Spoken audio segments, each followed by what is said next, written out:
$10,000.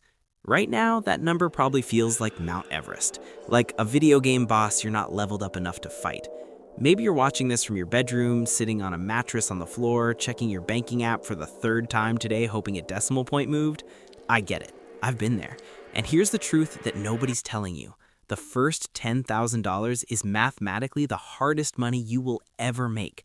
Not the first million, not the first 100K, this right here. But here's the twist. It has almost nothing to do with math. It's psychology. And today I'm going to show you how to hack your brain to get there in half the time you think is possible. Not by eating ramen, not by working 3 jobs, but by understanding why your brain is actually sabotaging you and fixing the wiring. Let me guess. You've tried the budgeting apps, right? You downloaded that spreadsheet template, you watched the no-buy challenge videos, and somehow every month your savings account looks like it's stuck in quicksand. 2 steps forward, 2 steps back. Here's why. When you have $100 in savings, an emergency isn't an inconvenience, it's a catastrophe. Your tire blows out, that's $120. You get sick, that's $80 for medicine. Your phone breaks, suddenly that $100 buffer vanishes and you're back to zero. Psychologically, this is brutal. Your brain starts to believe saving is impossible. It's like trying to fill a bathtub with the drain wide open. But something magical happens at $10,000. That's not just a number, that's what I call escape velocity. At 10K, a flat tire is annoying, but it doesn't delete your progress. A bad week doesn't reset your game. You've built a floor beneath you. And from that floor, you can actually start building wealth because you're no longer drowning. So why is it so hard to get there? 3 psychological traps, and I want you to see which one has been trapping you. Trap 1, the velocity illusion. You think you need to save $10,000, but your brain sees $10,000, divides it by your current $200 per month savings, calculates 4 years, and immediately gives up before you start. It feels too slow, so you don't start, or you start then quit because what's the point? Trap 2, the scarcity spiral. When money's tight, every purchase feels like a moral failure. You buy a $5 coffee and your brain screams, "There goes your future!" This creates so much anxiety that eventually you say, screw it, and blow $200 on a night out because you feel deprived. Then you feel guilty, then you give up saving for the month. Sound familiar? Trap 3, the perfect plan fallacy. You're waiting for the perfect budget, the perfect side hustle, the perfect moment when your income increases. Spoiler, that moment never comes. The perfect plan is the enemy of the 10K. So how do we break this? Not with willpower. Willpower is a finite resource. You'll burn out. We're using systems that make it automatic and psychology that makes it sustainable. Step 1, the invisible layer method.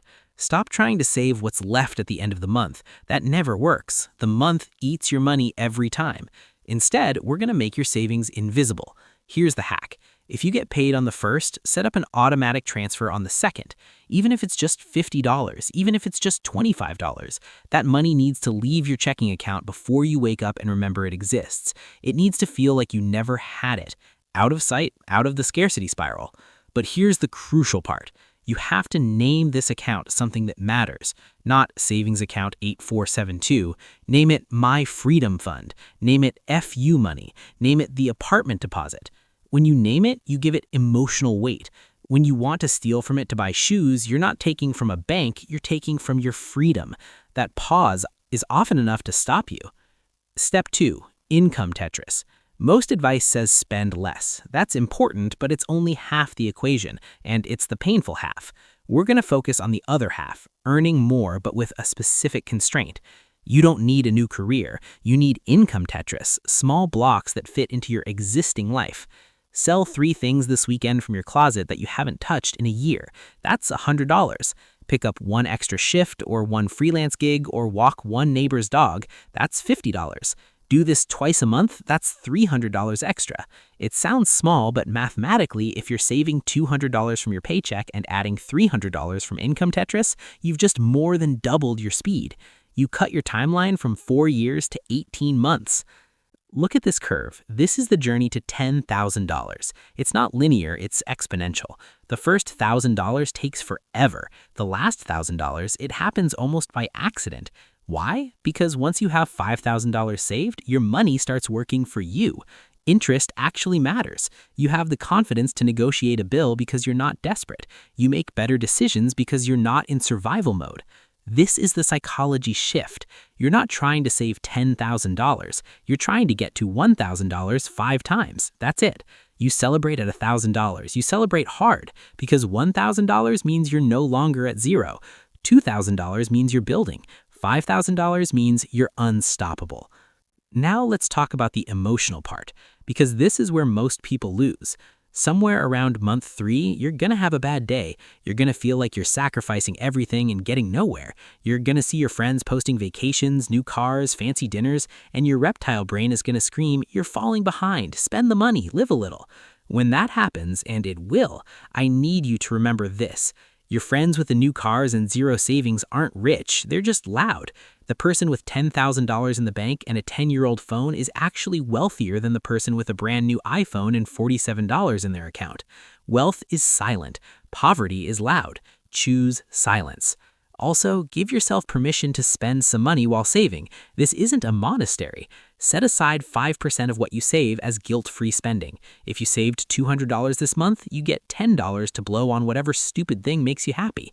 It's cheaper than the $200 binge spend you'll do if you feel totally deprived. Step 3, the emergency lock. Once you hit $2,000, you're gonna feel cocky. You're gonna see that number and think, I could really use a new laptop, or I deserve a weekend away.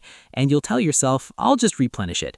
No, that $2,000 is not money. It is insurance. It is oxygen. You do not spend oxygen. You do not borrow oxygen. You breathe it and survive. Lock it in a high-yield savings account at a different bank than your checking account, somewhere it takes 3 business days to access. Make it annoying to spend, because when you're tired, sad, or FOMO-struck, convenience wins. Make spending inconvenient. Here's the reality check. If you make $3,000 a month and you can get to $10,000, you have proven something to yourself that no degree, no job title, and no Instagram like can give you. You have proven you can master your impulses for a future version of yourself. That is literal superpower. That skill, delayed gratification, correlates more strongly with life success than IQ, than education, than almost anything else. The first $10,000 isn't just money, it's proof of concept. It's the demo version of your future wealthy self. And once you have it, the second $10,000 comes in half the time. The third comes in a third of the time, because you stopped drowning. You're swimming, then you're on a boat, then you're driving the boat. So here's your homework. Don't wait until Monday. Don't wait until next payday. Tonight, before you go to bed, do these 3 things. 1, log into your bank and rename your savings account. Give it a name that makes you feel something. 2, set up that automatic transfer, even $10. Just start the mechanism. You can increase it later, but the mechanism must exist. 3, look around your room and identify one thing you can sell this week. Not for the money, for the psychology. Prove to yourself that you can create money on demand, that scarcity is a lie. The hardest part isn't the math. It's starting when $10 feels pointless. It's continuing when $1,000 feels insufficient. It's trusting that $10,000 is waiting for you on the other side of consistency. But I promise you, it's there. And the version of you who has it, they're already thanking you for starting today. Drop a comment below. What are you naming your savings account? And if you've already hit 10K, tell the people watching what changed when you did. Let's prove to everyone in the comments that this is possible. Like this if it resonated, subscribe if you want to talk about what to do after you hit 10K, because that's where it gets really interesting. I'll see you in the next one. Go build your floor. You've got this.